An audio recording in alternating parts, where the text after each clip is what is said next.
Bom dia, meus queridos irmãos. Que a paz do Divino Mestre Jesus possa envolver nossos corações, facilitando a nossa sintonia com a espiritualidade amiga, para que possamos absorver o que melhor eles têm a nos oferecer, né?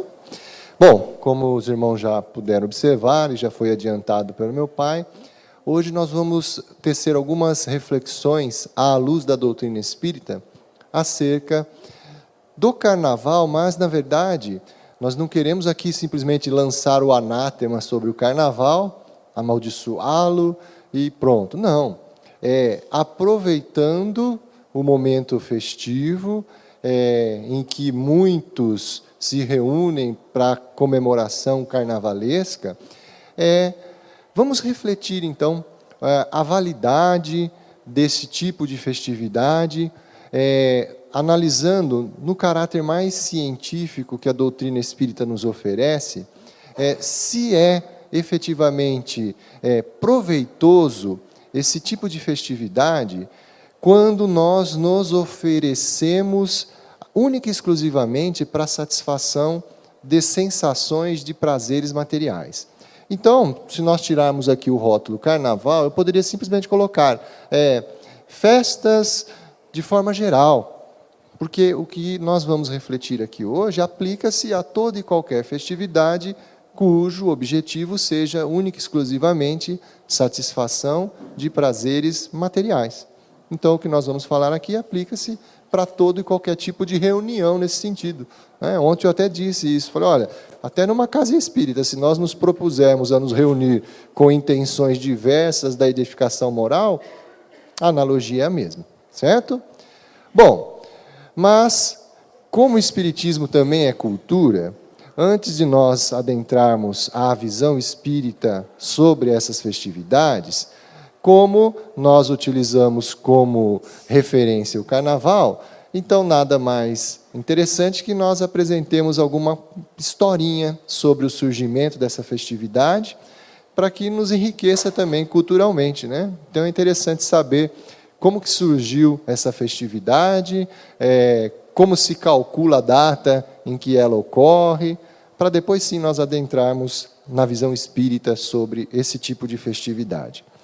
Bom, o Carnaval, ele tem a sua origem histórica, quando nós estudamos, vários historiadores, eles colocam várias opções de origem dessa festividade. Uns remontam lá para o povo egípcio, das festividades em comemoração aos deuses, principalmente aos deuses da morte, da guerra, sempre comemorações voltadas a deuses. Também na Roma Antiga também tinha esse tipo de comemoração, lá na Idade Média, mais ainda, mas dentre todas as teorias, a que mais se aproxima do que hoje nós entendemos como Carnaval, são essas aqui, ó, essas festas chamadas Saturnálias, surgiram lá na época do Império Romano. Essas festas, como o nome já adianta, eram festas em homenagem ao deus do tempo, Saturno. Essas festas eram comemoradas no final do ano, novembro e dezembro, e era uma festa regrada, né, exclusivamente a muita comida, bebida, música e dança, né? Por isso, qualquer semelhança com o Carnaval é mera coincidência, né? Mas o que mais chamava atenção nessas festas era que o povo ele se misturava, não havia distinção de classes. Então, ricos, pobres, escravos, seja lá quem for, estava todo mundo junto nessa festa. E vamos dizer assim, manter algumas convenções, no sentido de, olha, eu sou de uma classe mais nobre, aquele lá é um pouquinho mais, vamos dizer assim, numa classe considerada inferior, mas eu quero me aproximar daquela pessoa, mas eu não quero que a sociedade fique atenta a essa aproximação. Então, um recurso muito utilizado nessas festividades era exatamente o uso das máscaras, né? Olha que interessante. Então, já um propósito de satisfazer os seus interesses materiais, né? Extravasar os desejos da carne, da comilança, e também dessa união entre as classes. Então, vestir a máscara era um artifício utilizado não só para no intuito de eu estar embelezado, fantasiado, mostrar uma beleza de uma fantasia, não. Às vezes é justamente para se ocultar, né? Para se ocultar, para poder, como eu disse ontem, né, num jargão meio vulgar, aí, soltar a franga. Né? Ninguém está me reconhecendo por trás da máscara. Então, havia essa inversão de valores. Aquelas pessoas que, diante da sociedade, se postavam como corretas, pessoas que eram regradas por bons comportamentos, quando vestiam essa máscara e chegavam nessa festa, mais ou menos assim, olha, lá eu vesti um personagem, agora aqui eu estou me revelando na verdade. Então, o uso da máscara era um artifício para que eles pudessem fazer esse tipo de comemoração sem aparecer muito, né? Então, aí fica também já uma situação interessante. Olha, quantos, na verdade, a hora que se predispõem a curtir essas festividades, acabam revelando partes, né, que estavam lá guardadas, ocultas, e que a gente desconhecia. Né? A gente fala, nossa, mas olha lá como está exagerando aquele cidadão, ele parecia tão bonzinho, tão regrado, né? De repente se revela. Né? Então, nesse lado, até tem um ponto positivo. Né? A gente descobre muita coisa nesse tipo de festividade. Né? Bom, na época, a igreja estava nascendo com força, mas ela, por estar nascendo, ela precisava ainda angariar muitos fiéis. E essas festas, as Saturnálias, elas eram uma unanimidade na população. Mas os conceitos da igreja achavam que aqueles comportamentos eram exagerados, né? Um comportamento inadequado, não era moderado, por causa justamente dessa muita bebida, muita comida, promiscuidade de uma forma geral. Então, a igreja queria proibir esse tipo de festividade.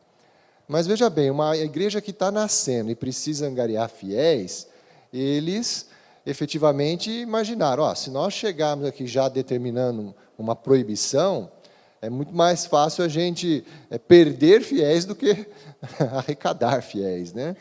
Então, o que aconteceu? Para chegar no meio termo, eles fizeram um consenso. Vamos fazer o seguinte, então é novembro, dezembro, festividade. Nós vamos fazer o seguinte, vamos colocar um marco. Um marco para encerrar essas festas, aí a gente ficar mais agora reservado, no propósito de nos colocar mais em sintonia com as coisas do Espírito, nós vamos colocar como marco a Páscoa. Então, olha, vamos fazer o seguinte, 40 dias antes da Páscoa, todo mundo já começa a se comportar, tá bom? Para dessa bebedeira, dessas festividades aí, vamos nos conter e nos dedicar mais aos pensamentos cristãos, né, religiosos.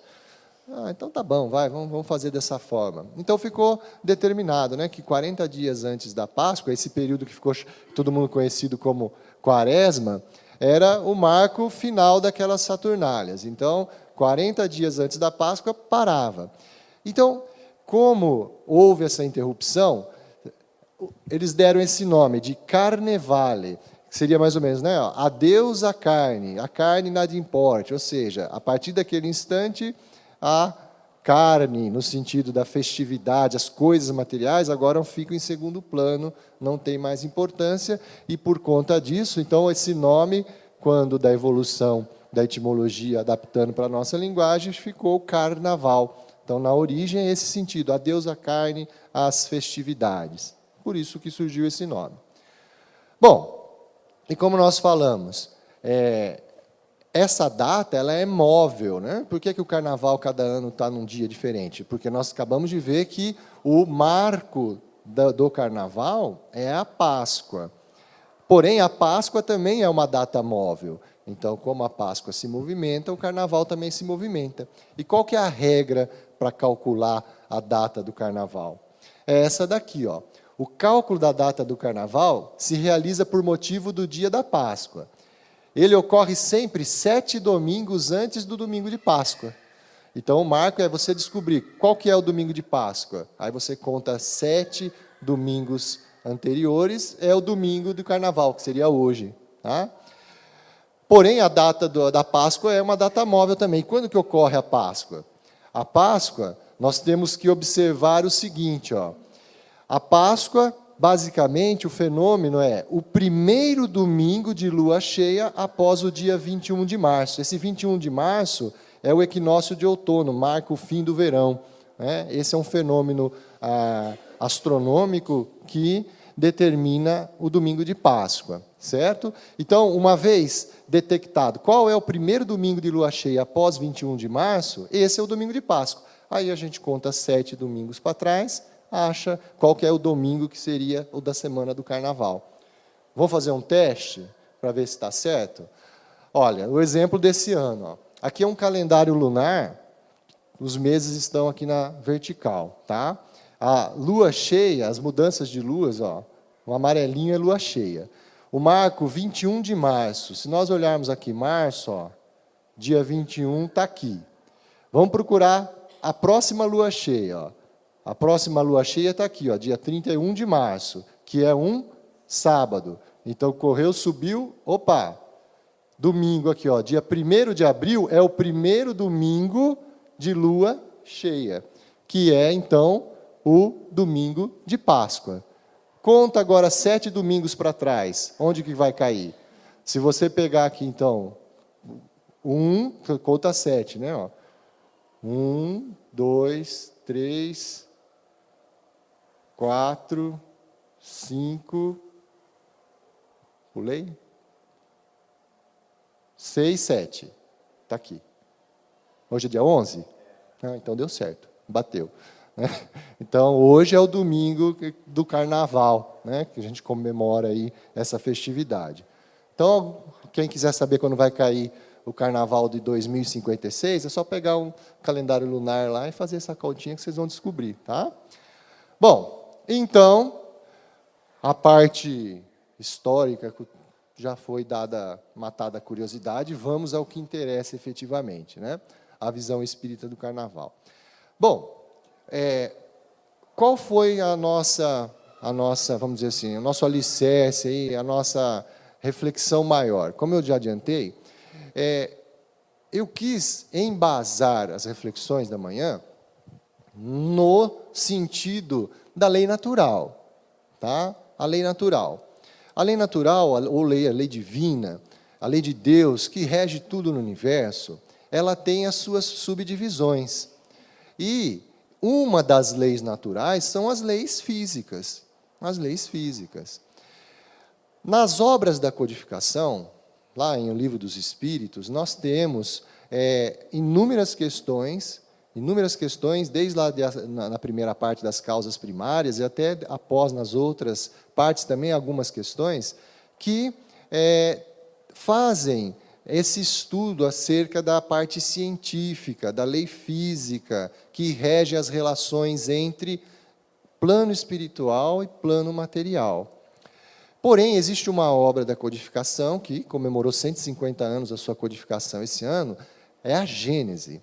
A Gênese, no meu entender, das obras da codificação, é sem dúvida aquela que mais nos dá respaldo à reflexão da manhã. Em particular, em seu capítulo 14, onde Kardec faz praticamente um tratado acerca dos fluidos espirituais. Nos explica a natureza desses fluidos, como eles são modificados, no que eles interagem com a matéria mais tangível que a gente conhece. Então, o foco está lá nesse capítulo 14. Tá? E é nele que nós vamos nos apegar para a reflexão da manhã.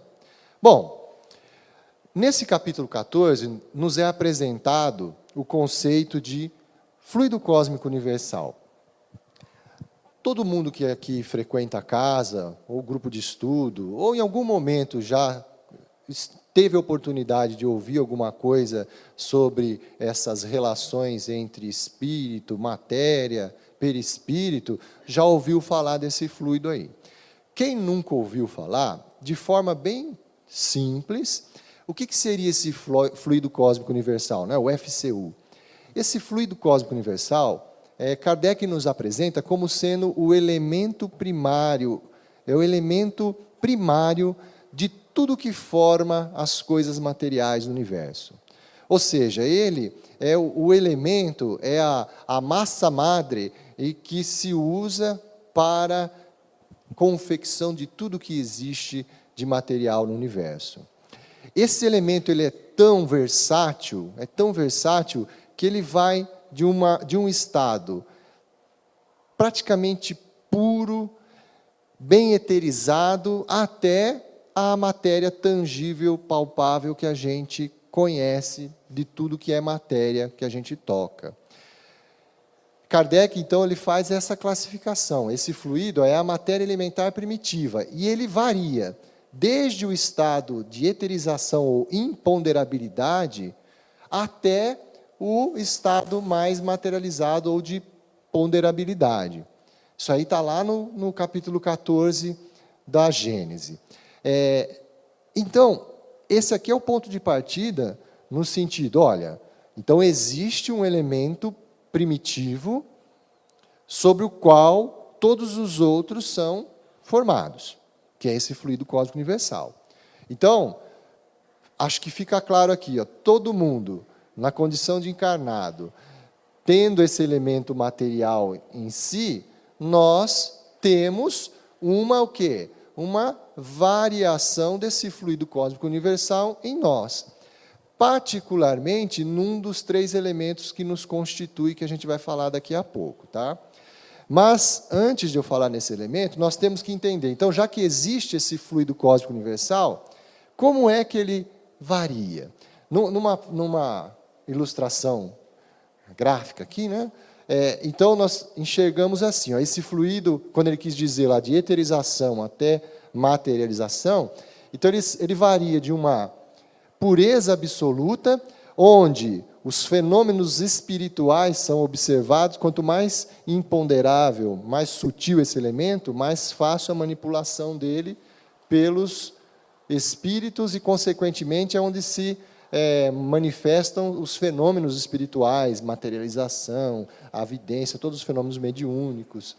E ele vai se condensando até chegar na matéria tangível que a gente conhece aqui, que a ciência humana ainda estuda os aspectos que lhe é capaz de analisar nas formações, estruturas químicas, átomos, moléculas, mas o fluido cósmico universal é ainda bem mais anterior a isso. Um dia, nos mundos mais evoluídos, quando nós já tivermos condições de acessar essa lei, nós vamos, inclusive, conhecer a natureza desse fluido, certo? Bom, e como é, então, que se manipula esse fluido? Se você falou que esse fluido parte de um estado para chegar até num outro bem mais condensado, qual é a ferramenta de manipulação desse fluido? Será que é ficar palpando ele, deixa numa temperatura? Como que funciona essa manipulação aí, né? E Kardec nos esclarece. Ora, a forma de manipular é empregando o pensamento e a vontade.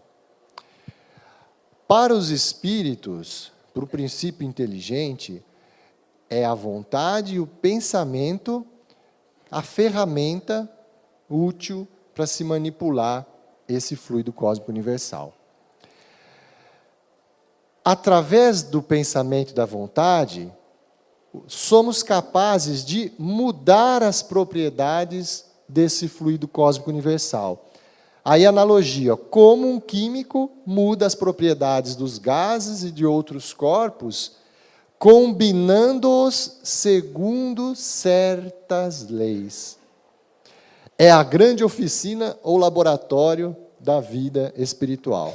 Por que eu sublinhei aqui, ó, combinando segundo certas leis. Isso aplica-se tanto às leis físicas que regem os fenômenos químicos, né? Se eu misturo ácido mais base, todo mundo sabe que vai dar sal e água, né? Sabendo como que funcionam essas leis, nós sabemos manipular e obter aquilo que nós desejamos, né? Então, se você quer, por exemplo, eu preciso de água pura, o que eu faço? Eu já estudei isso em ciências, vou fazer um fenômeno de destilação, coloco lá a água, boto para ferver, o vapor condensa, tenho lá a água pura. Eu sei como que funciona essa lei física de ebulição e condensação, eu consigo fazer. Ou, preciso de um determinado sal, mas eu não tenho mais, mas eu tenho esse ácido, essa base, guardadas as devidas proporções, eu obtenho aquele sal que eu preciso. Porque eu conheço as leis químicas. O fluido cósmico universal também é manipulado por certas leis. Existem as leis que regem também essa manipulação. E através do pensamento e da vontade, é o equivalente a eu estar misturando as quantidades adequadas lá dos componentes químicos para obter determinado produto. Da mesma forma, assim o é. Mas fica já uma indagação. Então quer dizer que se eu pensar aqui, eu vou conseguir formar aqui um copo d'água aqui, só com pensamento e vontade? Se você conhecer as leis, saber como que se manipula eficientemente, você vai conseguir sim. Vai conseguir, tranquilo. Mas, infelizmente, ninguém sabe ainda como funciona essa manipulação. Não somos capazes ainda, somos ignorantes ainda. Tá? Então, aí fica já um detalhezinho. Da mesma forma que se eu pegar um químico, um profissional, e der os componentes, os elementos químicos para ele, peço para ele fazer uma determinada reação, ele, de forma controlada, ele vai saber fazer aquela reação sem maiores problemas. Agora, se eu pegar esse mesmo produto e der numa mão de uma criança, ela vai manipular também, mas é muito provável que ela vai causar um acidente. Muito provável, porque ela desconhece as leis. Então, olha lá, não é o fato de eu não saber como que funciona, quais são as leis, que o fenômeno não acontece. Ora, se eu for curioso e começar a manipular, eu vou obter um fenômeno, mas pode ser com resultados totalmente prejudiciais. Da mesma forma, se eu também não consigo dominar minha vontade, meu pensamento e me conhecer, se é o pensamento e a vontade que manipula esses fluidos, eu posso estar manipulando esse fluido também de forma inadequada. De forma inadequada. Vamos guardar essa analogia aí também. Bom, se então é o pensamento e a vontade que manipula esses fluidos, então a regra é: esses fluidos estarão impregnados das qualidades boas ou más dos pensamentos que os fazem vibrar, modificando-se pela pureza ou impureza dos sentimentos. Essa é, sem dúvida nenhuma, a conclusão que nós queríamos chegar para a reflexão aqui. Olha, então, se existe um componente aí, um elemento primitivo, esse elemento primitivo dá origem a tudo que existe de material, e ele é manipulado pelo pensamento e vontade, ora, dependendo da qualidade desse pensamento, dessa vontade, esse elemento vai ficar impregnado justamente por essa qualidade. Lei física. Ninguém aqui está falando nada aqui de religião, não. É uma lei física, lei natural, lei divina. Então tá bom. Então, os fluidos, eles envolvem os espíritos maus ou que estes projetam são, portanto, viciados, ao passo que os que recebem a influência dos bons espíritos são tão puros quanto o comporta o grau da perfeição moral destes. Então, a natureza do fluido que cerca o espírito é justamente a natureza dos seus sentimentos, das suas sensações, dos seus pensamentos. É isso que ele resume aqui para a gente. Então, agora a gente parte para aquela questão que nós falamos do espírito, da composição ternária que nós temos. Todos também que já ouviram alguma preleção acerca da composição da nossa composição como encarnados, já ouviram falar que nós somos constituídos, primeiro, a essência, o espírito. Nós somos o princípio inteligente, né? O espírito.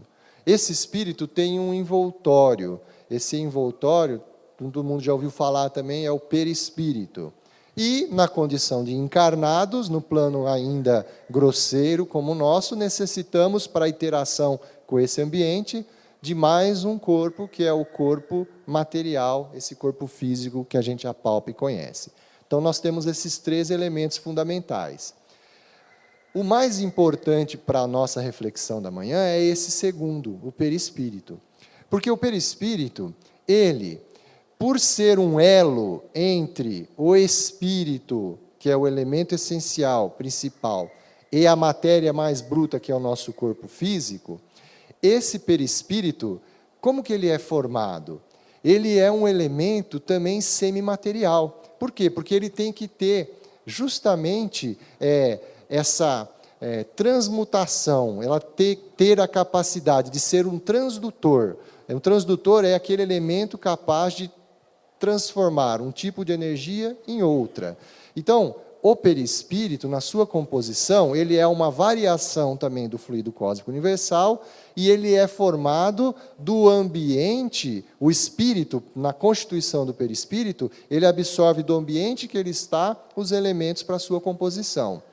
Então, esse perispírito, por ser esse transdutor, ele tem a capacidade, então, de reagir aos pensamentos, aos sentimentos emanados do espírito, mas também ele absorve as sensações materiais provocadas no corpo físico. Esse é o princípio fundamental, inclusive, do tratamento espiritual.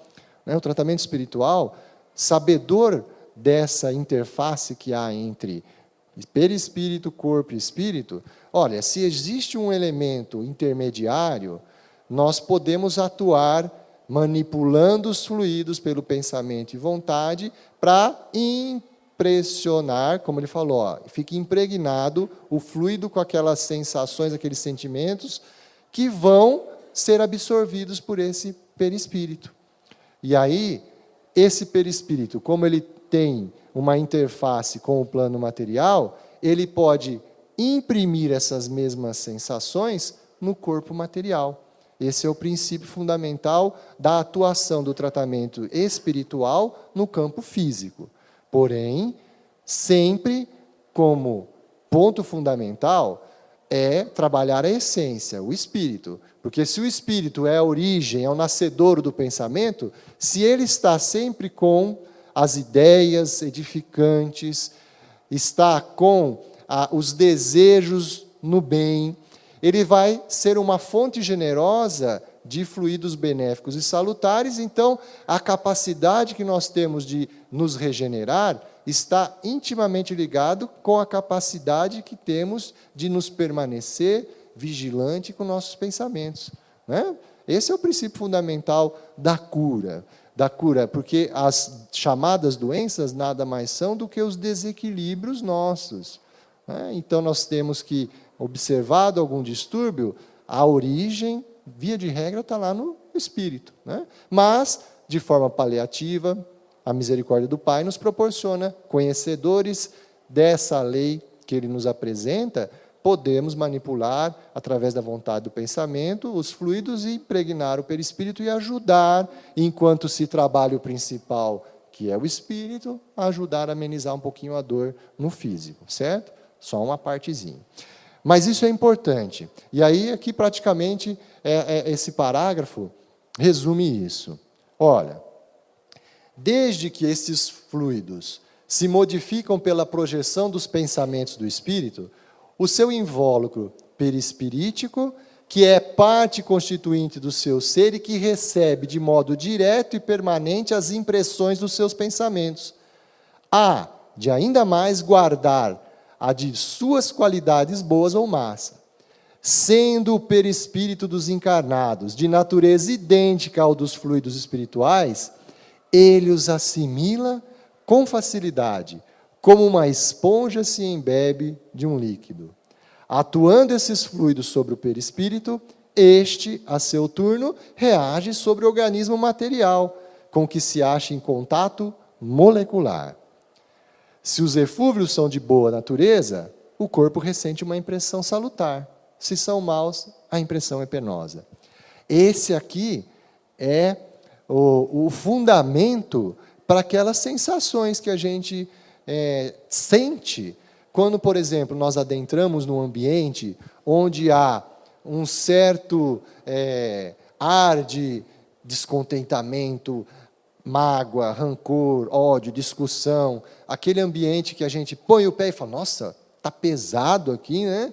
Ou o contrário, quando a gente, por exemplo, vem numa casa de oração e trabalho e encontramos irmãos no mesmo propósito edificante de servir, de amar, e, nossa, estou me sentindo tão leve aqui. Então não tem nada de místico assim nisso daí não, isso aí é uma lei física. Ora, se você está num ambiente em que os pensamentos, as vontades estão no mesmo sentido de emanar eflúvios benéficos e salutares, o ambiente estará impregnado, o fluido cósmico universal daquele ambiente estará impregnado com essas sensações.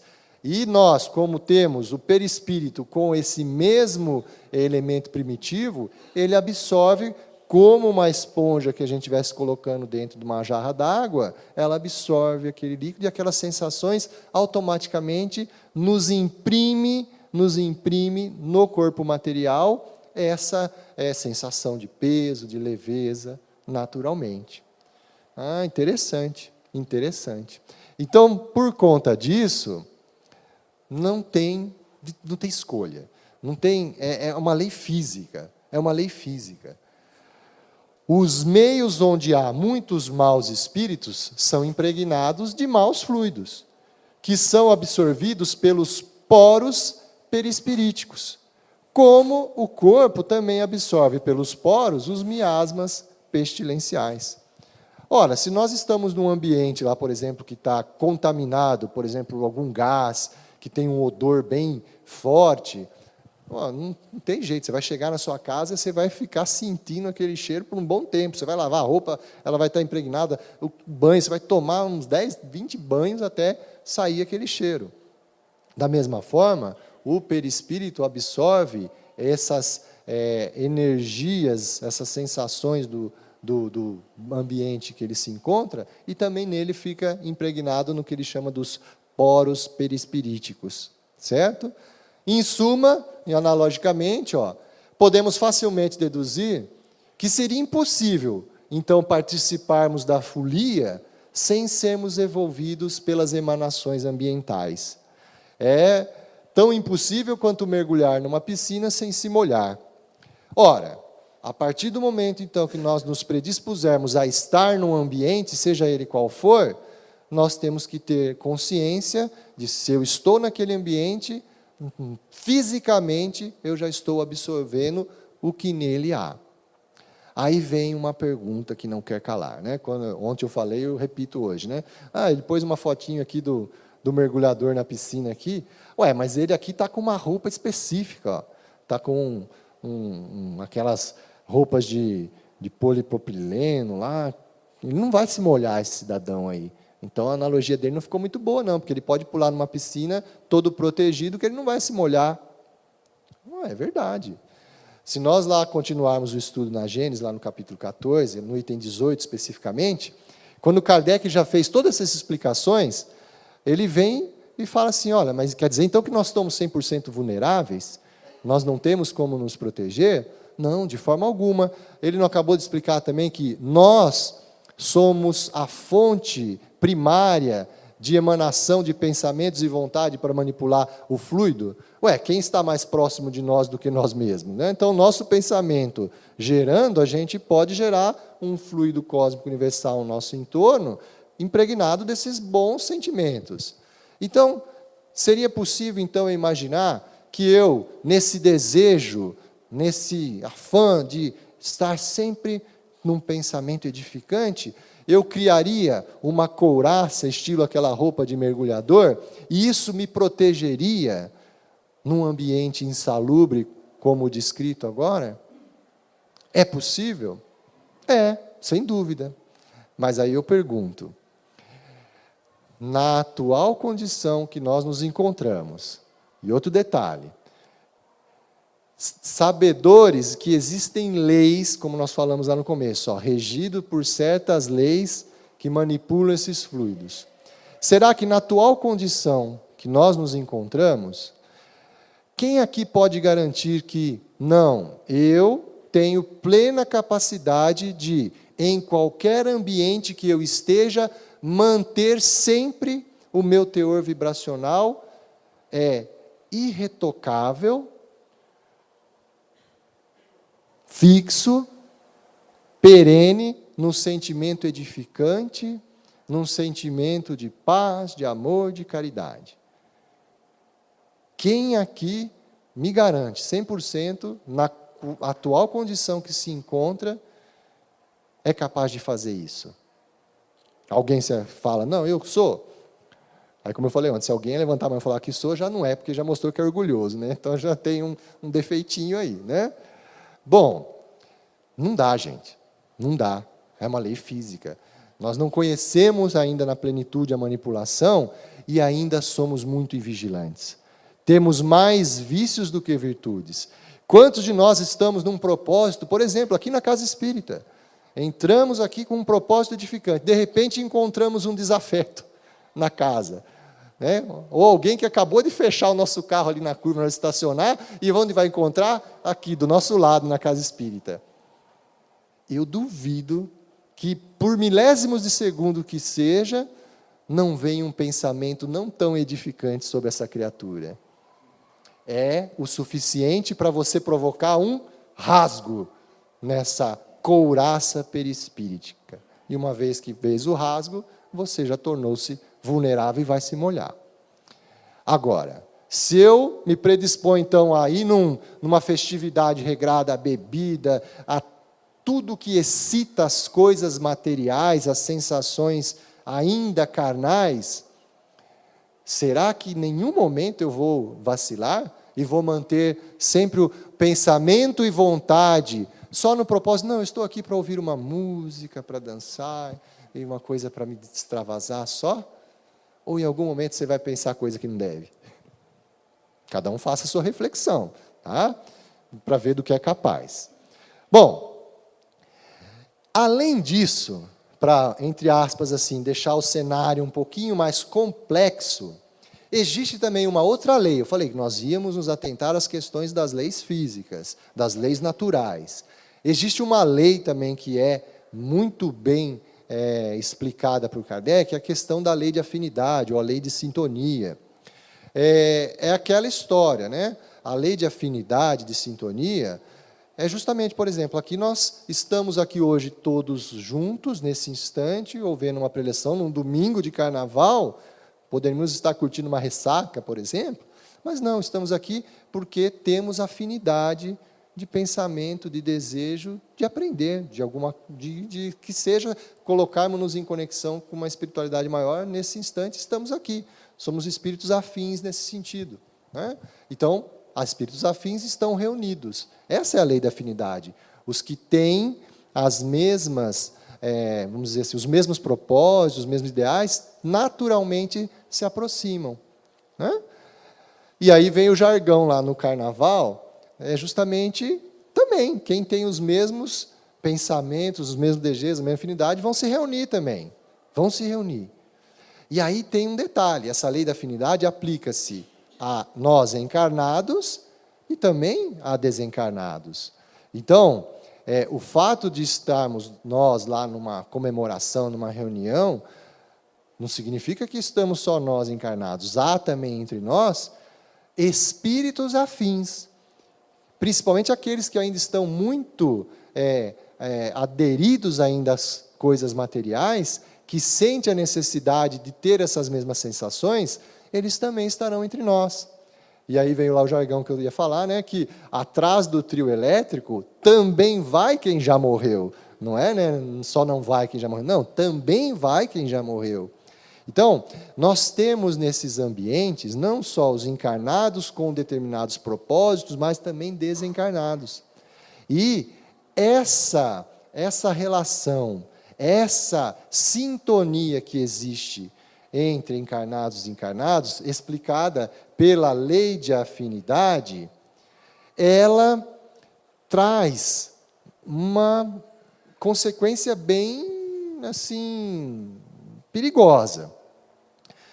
Imaginemos nós que, enquanto nós estivermos nesses ambientes e, por invigilância, ainda não conhecedores da lei de manipulação, tudo lá para nos proteger, nós nos envolvemos em situações de, por exemplo, consumo exagerado de bebida, promiscuidade, seja lá o que for. Nós atraímos para perto de nós espíritos que ainda necessitam dessas sensações. E aí existe um fenômeno que nós vamos adiantar aqui um pouquinho, que está bem descrito aqui nessa obra, é um fenômeno conhecido como vampirização. O que é esse fenômeno? Quando espíritos ainda nessa condição, mais sensíveis às coisas materiais do que às coisas espirituais, por exemplo, um viciado em álcool, ele necessita, ele ainda está vivenciando aquele momento de abstinência. Ele necessita, para se sentir relaxado, se sentir bem, ainda na convicção dele do que é estar bem, ele necessita essa sensação física. Porém, lhe falta um elemento, o corpo físico. Qual é a forma mais fácil para ele de absorver aquelas sensações no espírito? Ora, ele vai se aproximar de alguém que, pela lei de afinidade, destaca aquele propósito e vai incentivar aquele irmão a, por exemplo, fazer o consumo do álcool. Por quê? Uma vez que ele consome o corpo material, nós não falamos aqui a relação tripartite, o corpo material absorveu, fica impregnado o perispírito, há a manipulação do fluido cósmico que o compõe, e isso já possibilita aquele espírito que se aproximou a absorver aquelas sensações que impressiona o espírito. E lhe traz a sensação de como se encarnado estivesse tomando álcool. É quase que um Matrix aqui, né? que funciona dessa forma. Ora, isso pode gerar, olha só, de forma gratuita, um processo obsessivo. De forma gratuita.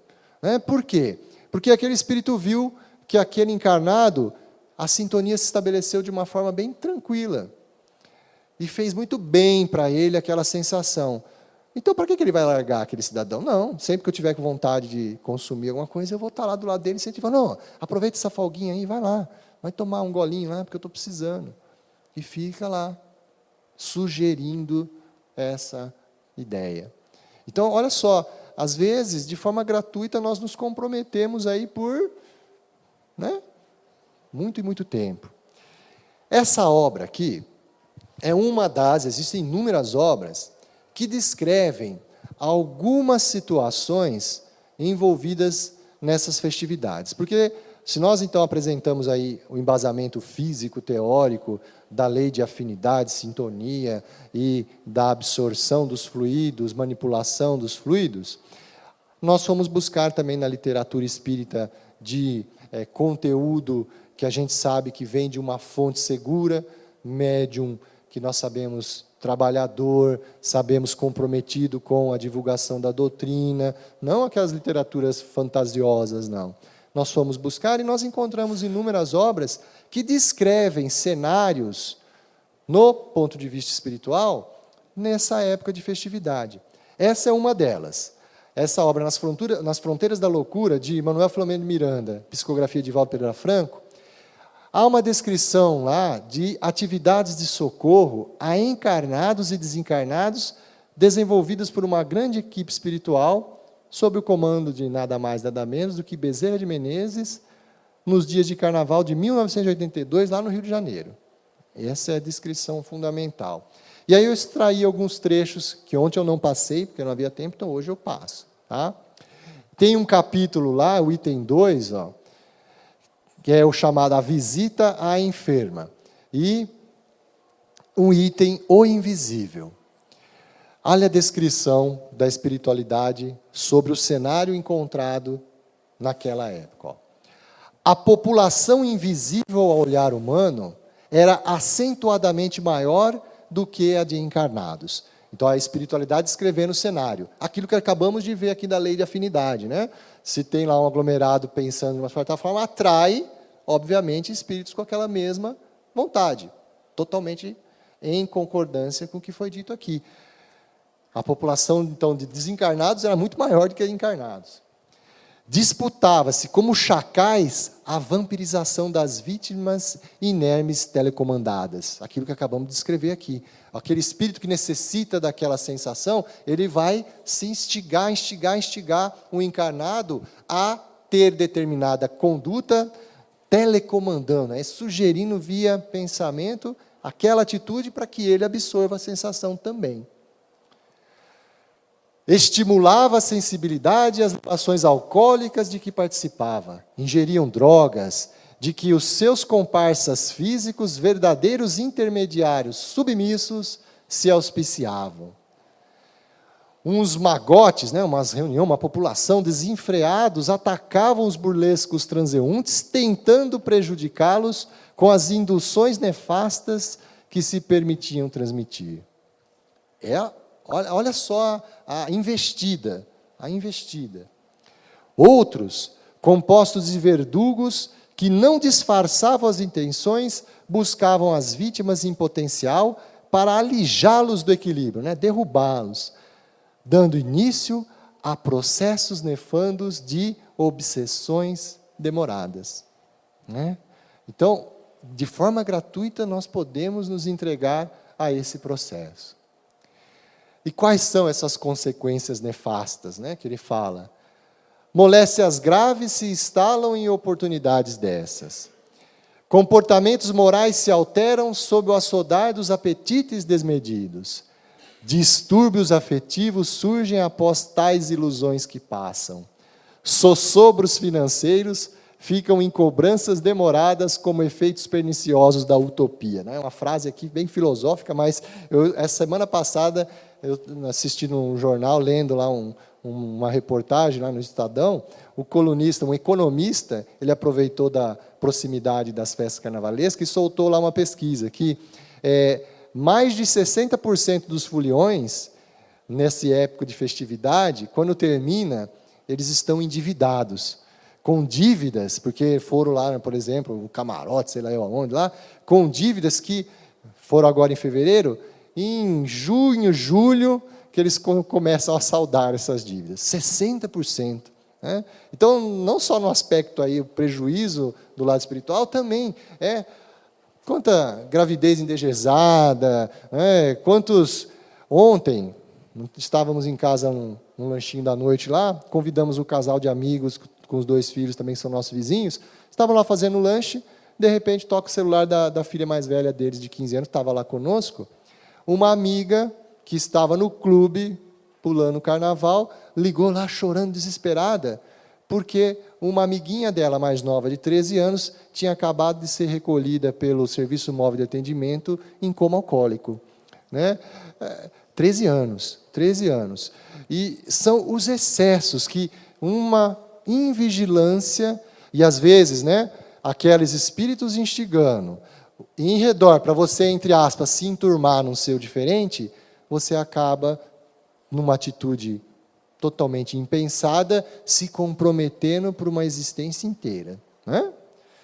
Bom, em outra obra, também há uma descrição de um cenário bem parecido. Essa obra chama-se O Ícaro e o Redimido, descreve essa obra, as encarnações, a passagem de Santos Dumont sobre a Terra em várias encarnações, e, em determinado momento, lá num capítulo onde há a necessidade de socorrer aquela que seria a mãe de Santos Dumont numa determinada oportunidade, estava com problemas de hemorragia e precisaria o concurso da espiritualidade para ajudar, coincidiu desse momento coincidir com as festividades carnavalescas. E olha só o que a equipe espiritual fala a respeito disso.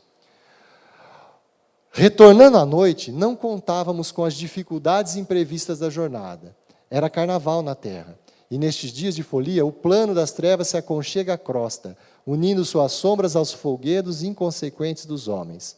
Orientadores de nossa colônia recomendam aos seus tarefeiros que evitem, a todo custo, as incursões terrenas nesse dia. Nem todos, olha lá, gente, olha a coerência com o que a gente falou, ó, conhecedores das leis, né? Nem todos são capazes de se resguardarem das intensas tormentas vibracionais. Olha lá. E do assédio de hordas de espíritos inferiores que, junto com os homens, entregam-se às imprudências nesses dias de algazarra. Era recomendável aguardar que as pesadas nuvens fluídicas envolvendo a grande cidade se dissipassem para que tomássemos aos afazeres assistenciais. E continua ele lá, ó. Os encarnados, não habituados à percepção vibracional do ambiente lá, não podem fazer uma ideia precisa de como os desencarnados as registram através dos seus sentidos aguçados. Em nosso esforço descritivo, não encontramos outra forma de caracterizar essas emanações trevosas do que compará-las a um temporal. E alheio aos entrechoques da atmosfera vibracional que respira, o homem terreno desfruta dos festejos sem se dar conta da vileza do ambiente que os envolve.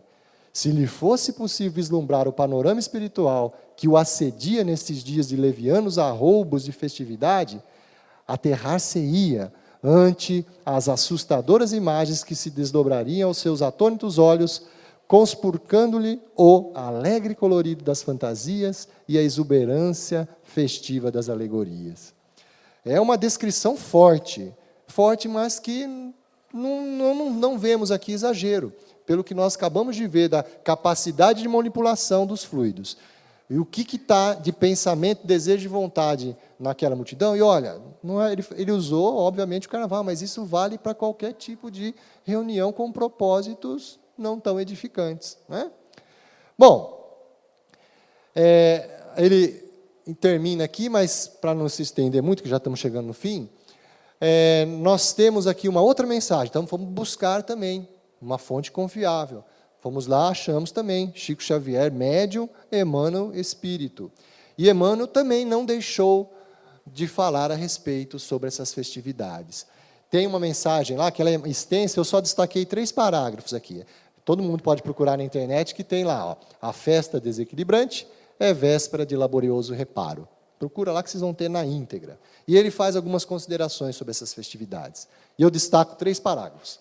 Primeiro, nenhum espírito equilibrado em face do bom senso, que deve presidir a existência das criaturas, pode fazer apologia da loucura generalizada que adormece as consciências nas festas carnavalescas.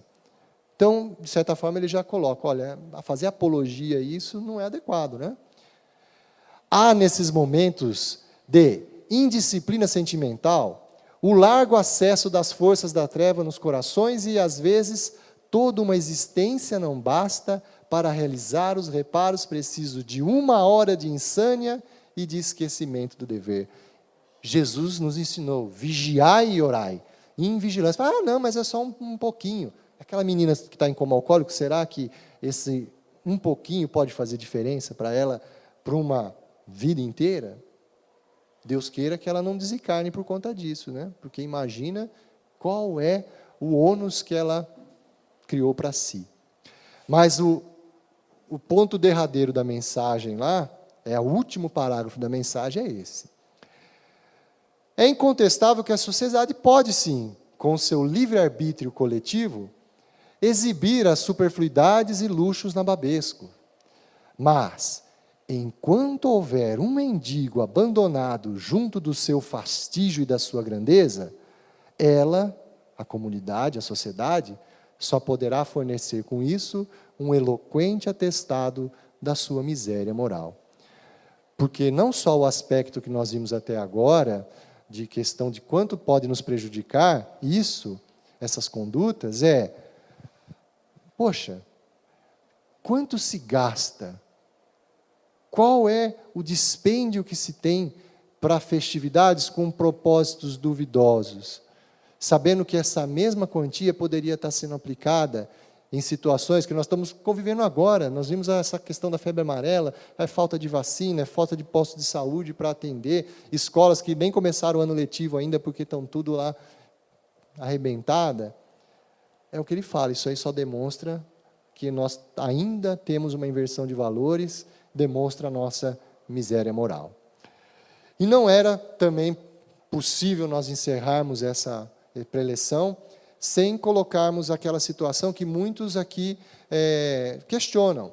Olha, por exemplo, na escola, em casa, no condomínio, no grupinho de amigos, em relação às crianças, será que também teriam elas, numa matinezinha lá, esses mesmos problemas, essas mesmas dificuldades?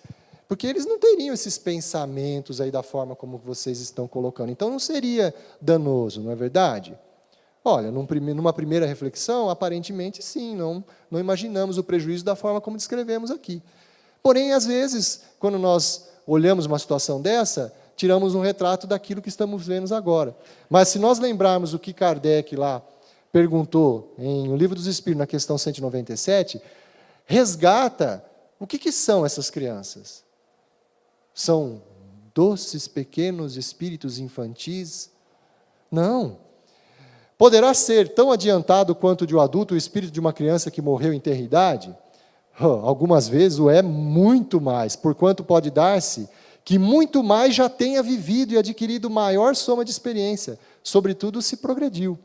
Pode então o espírito de uma criança ser mais adiantado que seu pai? Isso é muito frequente. Não o vedes vós mesmos tão frequentemente vezes na terra?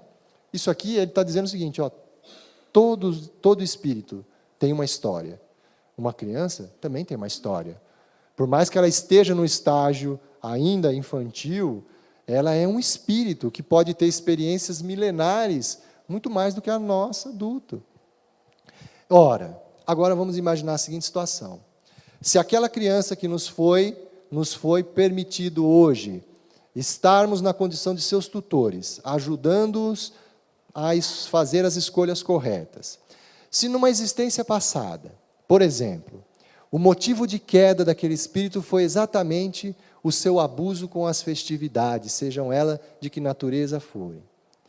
E eu, inadvertidamente, sem pensar nessa hipótese, desde cedo incentivo aquela criança a estar nesses grupos festivos. Será que eu não estou puxando aqueles atavismos do passado? Não estão sendo isso um gatilho para que aquela criança, quando ela vai amadurecendo, em vez de os valores novos que deveriam ter sido postos, inclusive nesse sentido que nós explicamos hoje, se sobrepuserem sobre as suas más inclinações, eu não estaria instigando aquelas más inclinações, ele poderia novamente vir a cair por minha invigilância? Outro gesto que a gente também condena sim, essa é a palavra. Da mesma forma, aqueles pais, parentes, que de forma inadvertida, pega lá uma chupetinha e molha numa cerveja e dão para a criança, até vídeos na internet circulam disso aí, dão para a criança, perguntar, isso não vai fazer mal algum. Da mesma forma, esse motivo de queda daquele espírito na encarnação passada foi justamente o alcoolismo. E você está dando o gatilho para trazer aquelas sensações, principalmente nesse momento criança, em que ele está mais ligado à existência passada, às experiências passadas, do que a de hoje. Porque ainda não foi lhe apresentado os valores hoje. Ele tem mais experiência do passado do que de hoje, então ele vai sentir mais despertar os vícios do que as virtudes. Não é verdade? Então, para isso, qual a sugestão de Teresa de Brito para a gente? Teresa de Brito, psicografia de Raul Teixeira, no livro Vereda Familiar, ele fala, olha, não é que a gente está condenando festa, assim, não, olha, mas pensa o seguinte, às vezes vocês são tão hipócritas, quantos de nós não reclamamos que, nossa, a vida está tão corrida, eu não tenho tempo de estar nem almoçando com a família, não tenho tempo de ver o meu filho lá fazendo uma atividade escolar, brincar com ele, aí chega nas épocas de feriados, carnaval, seja lá o que for, primeira coisa, já vê pacote para viajar, ou se não, larga os filhos com alguém, para poder viajar sozinho com a esposa, e larga lá os filhos, né? Poxa, é um tanto quanto hipócrita, né? E Teresa nos coloca seguindo a recomendação. Ora, numa sociedade em que a vida familiar tem sido tão difícil, tão escassa, por que não aproveitar esses dias carnavalescos para conviverem bem mais juntos? Seja onde for, ó, no lar, num sítio, nas paisagens refazentes do mar, da montanha, estreitando os vínculos do carinho, prestando atenção a tantos lances importantes da vida dos nossos queridos que antes inobservados foram. Por que não aproveitar para isso? Vale muito mais a qualidade desse momento do que a quantidade. Aproveitemos então, vamos lá fazer um piquenique, fazer uma leitura edificante, peça para o seu filho, lê esse livrinho aqui para mim, conversa, pergunta para ele como que está a escola, o que ele gosta, como que está a vida dele. Isso vai ser muito mais edificante. E para encerrarmos, meus irmãos, diante de todas as reflexões que fizemos,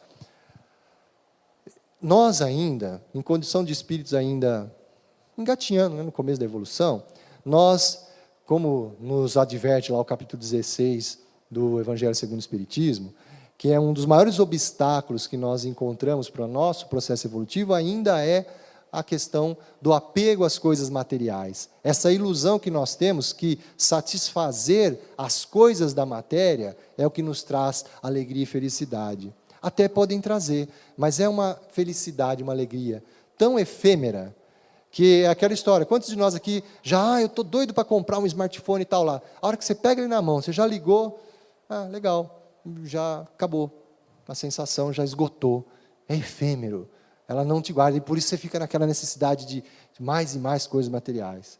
E aí, o bispo de Argel, nessa linda mensagem do capítulo 13, a beneficência, ele resume, e eu só destaco aqui um parágrafo, mas ele resume de que não existe alegria maior na terra, para toda a nossa existência, para o espírito em busca da sua perfeição.